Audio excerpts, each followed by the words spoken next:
Што има ново? Во Што има ново разговараме со Владимир Петревски, уредник на Вистиномер.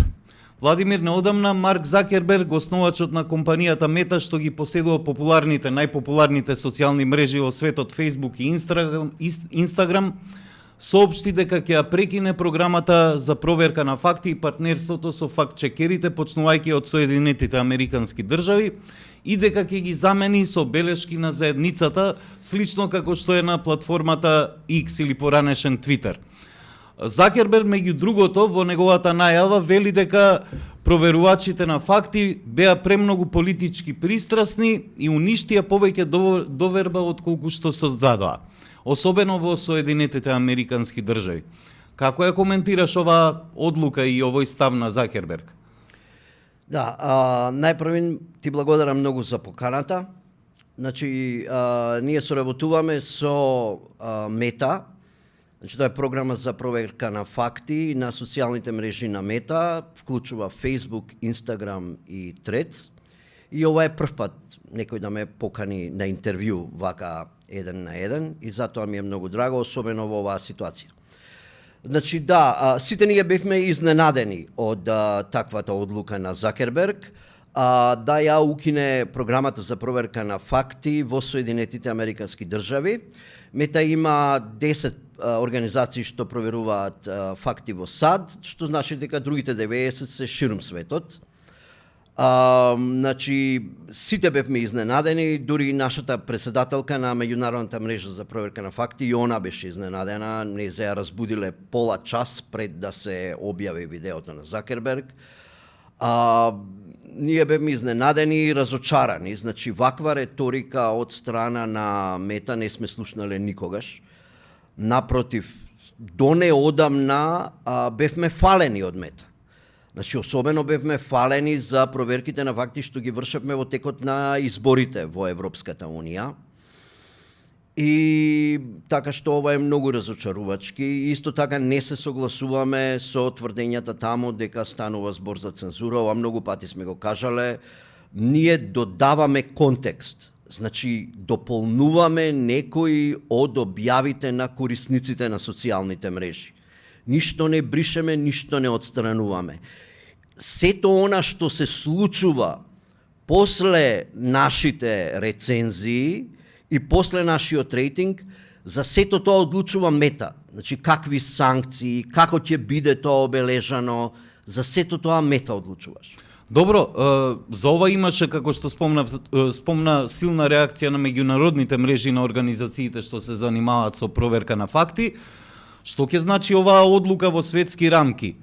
Дали се отвара можност за уште посилен продор на погрешни информации и дезинформации на социјалните мрежи? Да, за жал се отвора. Ќе гледаме многу, за жал ќе гледаме многу работи што се случува предходно. Например, еве да ви кажам, во Мијанмар, каде што воената хунта води граѓанска војна, имаше масакар и геноцид врз тамошното муслиманско малцинство ракините. Стотици илјади беа убиени и уште повеќе стотици илјади мораа да бегаат во соседниот Бангладеш. И за тоа беа обвинети дезинформациите. Во Конго 2018-19 година над 300 доктори и медицински сестри го изгубија животот во бранови на насилство, зашто беа обвинети дека они ја донеле еболата таму. Меѓународните организации исто така се спротивставија на ова изјава на Мета. Ќе видиме што ќе значи ова за светот, за глобално ниво. Во однос на Европа, европските официјални лица се резервирани. Значи, во контактите со нив беше речено дека тоа се однесува на САД. Кога ќе се случи? Дали ова ќе се случува, значи прекинувањето на соработката на Мета и во Европа, конкретно и кај нас? Имаше повеќе објави и на домашни портали, и на социјалните мрежи. На некој начин беше изразен еден триумфализам и повторно беа изразени напади кон вас како организација на факт-чекери, дека сте биле цензори, дека сте биле джелати на слободата на говорот. имаше предходниот периоди и закани кон вашата организација и кон вработените. Има ли реакција на институциите кон овие закани, кои што се сериозни?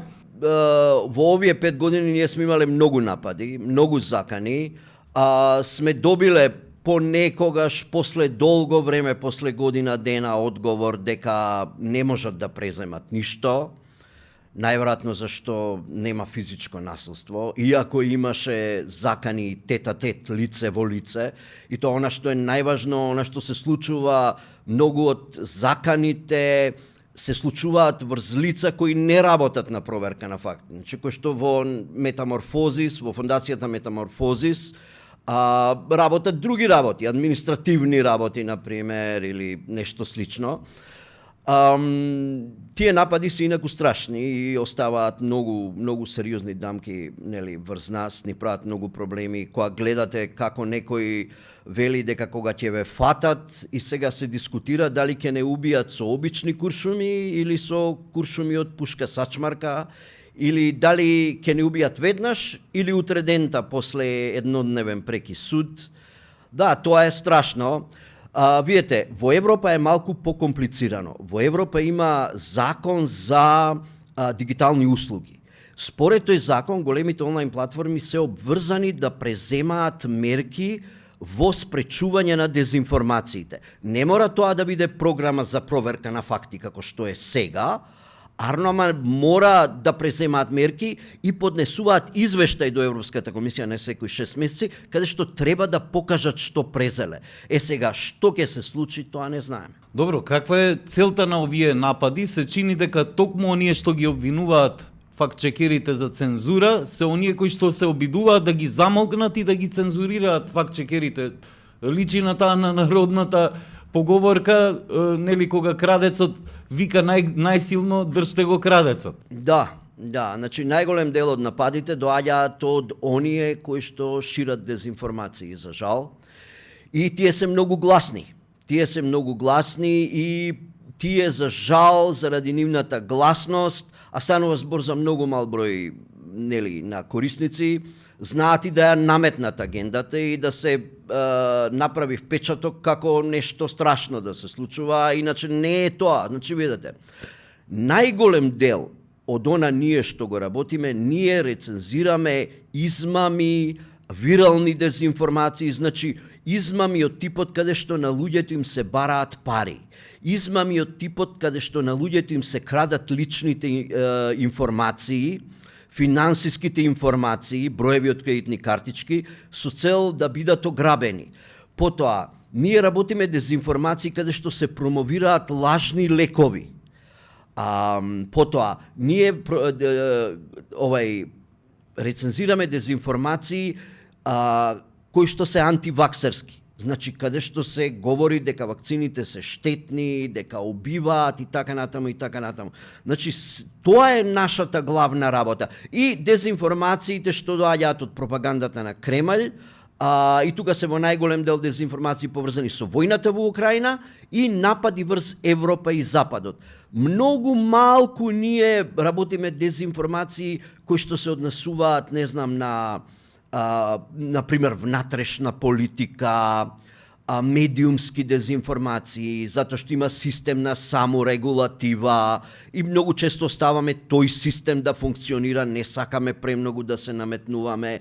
И ако се случи оваа програма да прекине, најголема штета ќе имаат ранливите категории. Значи, оние кои има шанси да потпаднат под овие измами, да бидат жртви, некој да им ги украде податоците од картичките, да платат пари за услуга која што нема да ја добијат, да добијат лекови кои се штетни. Например, имаше лекови, се нудеа за време на COVID пандемијата, пиете 2 чашки ракија со некоја трева.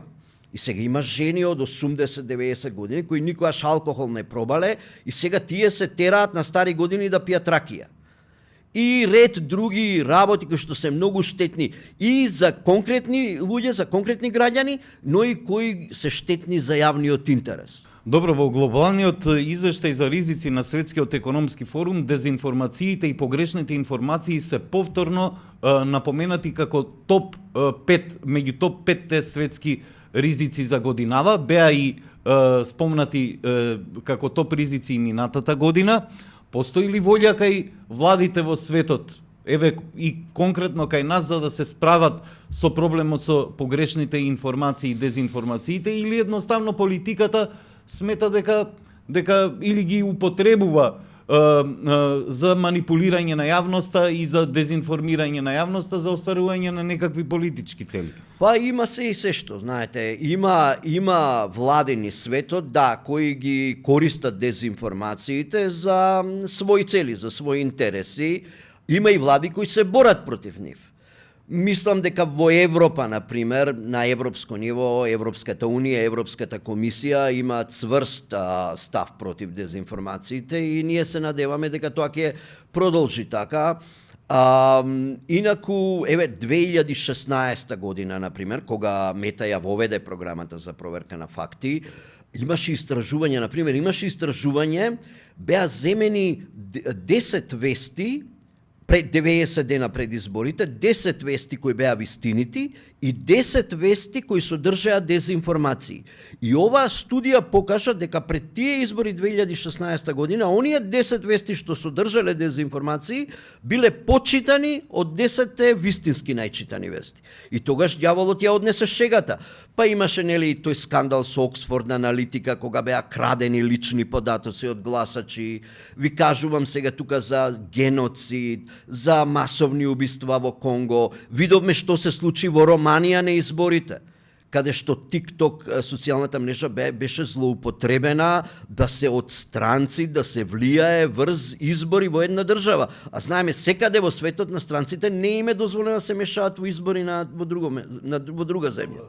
Социјалните мрежи очигледно стануваат силен инструмент за манипулирање и дезинформирање на публиката, но се чини дека освен она што го работат организациите на проверка на факти, некои влади во Европа, во светот, се чини дека нема одговор на оваа поплава од дезинформации. Во кој правец треба да се одвива борбата против погрешните информации и дезинформациите? Кој е одговорот на овој предизвик? Борбата против дезинформациите има два дела. Краткорочни мерки и долгорочни мерки. Краткорочните мерки се проверка на факти, затоа што тоа остава траг, секој оној што е заинтересиран за вистината може да ја најде и може да ја открие. Потоа, можат да се вршат редица на промотивни активности. Значи, на нашата држава и треба промоција, на НАТО му треба промоција, на Европската Унија и треба промоција.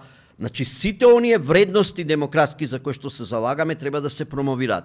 Долгорочните мерки се медиумската писменост. Медиумската писменост е најдобар лек против дезинформациите. Значи, медиумската писменост да се внесе во образовниот процес да си го работи тоа што го работи и после тој образовен процес да имаме граѓани кои што ќе знаат како да се справат со дезинформациите, само што тука се разбира ќе треба време. Ви благодарам многу за овој разговор. Фала за поканата. То има ново